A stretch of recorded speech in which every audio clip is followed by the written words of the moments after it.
Então, pessoal, a partir de agora nós vamos estudar um dos assuntos bem interessantes e um dos mais cobrados em física, sobretudo a física do primeiro ano, que é o plano inclinado.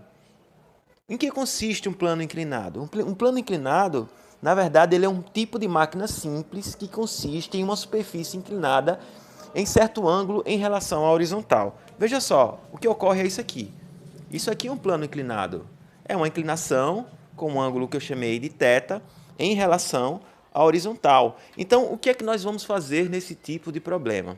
Nesse tipo de problema, você coloca um objeto sobre esse plano e analisa a dinâmica dele caindo até a superfície. Em geral, o nosso objetivo é calcular, por exemplo, a aceleração de queda, calcular uma força que a gente chama de força normal, né, que você já conhece, que é uma força perpendicular à superfície do plano, ou seja, é saindo do plano. Calculamos também um peso x, um peso y, mas em geral nós devemos solicitar a aceleração de queda desse plano.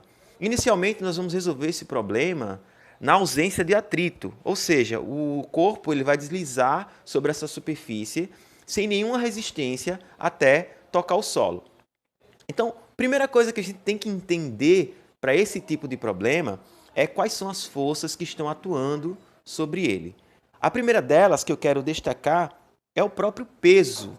Então, lembrando, né, que esse corpo ele cai nesse sentido, então não é apenas o peso que atua sobre ele, tá bom? Existem algumas decomposições de forças que eu vou mostrar para vocês a partir de agora.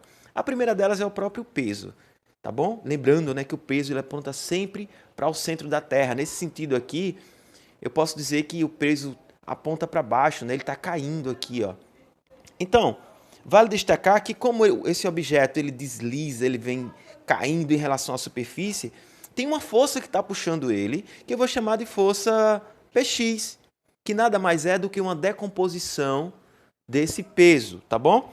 Então, como ele está apoiado sobre a superfície, perpendicular a esse apoio, eu tenho uma força, como nós já sabemos, a força normal, a força de interação normal. Então, o que é que acontece aqui também? Então, eu ainda tenho um peso chamado de Py.